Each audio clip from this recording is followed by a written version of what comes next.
Bonjour à tous, j'espère que vous allez bien. Alors aujourd'hui, il fait beau, il fait chaud, j'ai envie de saveur, de fraîcheur et donc du coup, nous allons nous préparer une panna cotta aux fruits exotiques. Je vous promets que c'est une tuerie, c'est vraiment le dessert idéal ou même en 4 heures, c'est top. Allez, c'est parti! Pour commencer notre recette, il vous faudra une mangue, un citron vert, 1 g d'agar-agar, 150 g d'ananas frais, du caramel au sésame, la vidéo sera prochainement,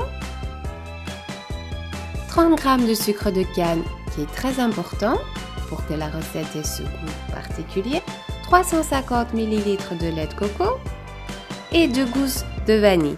Allez, c'est parti! On commence avec la vanille, le citron et le lait de coco. Prendre les 2 gousses de vanille et les couper en 2. Ensuite, à l'aide du couteau, nous allons enlever les grains qui sont à l'intérieur des gousses. Mais surtout, ne jetez pas les gousses de vanille qui sont vides. Nous allons les réutiliser. Dans un poêlon, nous allons ajouter notre lait de coco, les grains de vanille que nous avons retirés des gousses de vanille, et nous allons ajouter les zestes de citron vert. Vous pouvez carrément ajouter le citron entier.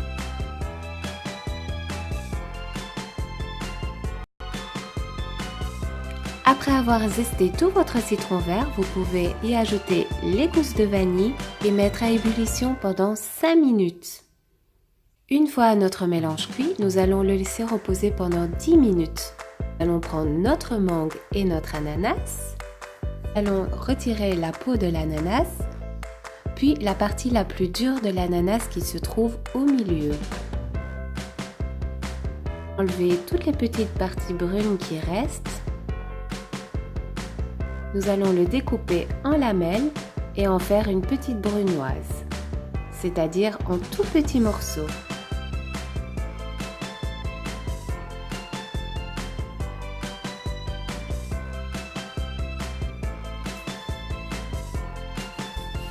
Nous allons faire la même chose avec notre mangue, l'éplucher. Nous allons couper des tranches, mais juste la moitié de la mangue. Et là, vous allez de nouveau couper en petites brunoises. Pour le reste de la moitié de l'autre mangue, eh bien, vous pouvez la manger, c'est juste par gourmandise que j'en ai pris une entière. Notre petite brunoise est terminée avec de la mangue, de l'ananas, que du frais. Voilà, après 10 petites minutes de repos, vous allez pouvoir enlever les 2 gousses de vanille qui sont restées dedans. Ajouter l'agar-agar et bien mélanger au fouet. Vous pouvez ajouter le sucre de canne, bien mélanger et remettre à bouillir pendant 1 minute et continuer à fouetter pendant toute la minute.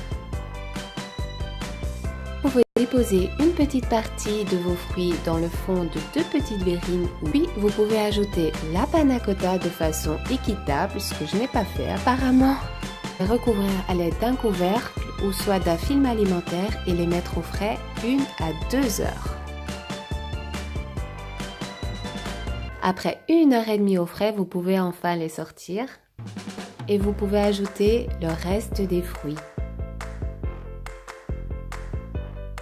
Le dessert, vous pouvez ajouter votre caramel de sésame, ça c'est vraiment par gourmandise. Et voilà, notre dessert est terminé. Vous allez encore entendre me dire que c'est un de mes desserts préférés, mais oui, en fait ce sont tous mes desserts préférés. Il est vraiment bon, il a une texture moelleuse, avec beaucoup de saveur, de fraîcheur. Je vous assure, c'est un dessert idéal. Je vous promets que ce dessert est une tuerie avec ce petit goût caramel, avec cette fraîcheur de fruits exotiques. Je vous promets, encore une fois, c'est une tuerie. J'espère que ça vous a plu. N'hésitez pas à partager, à liker, à aimer, à vous abonner à ma chaîne pour continuer à faire des recettes super bonnes. Moi, je vous fais plein de bisous et on se retrouve à la prochaine.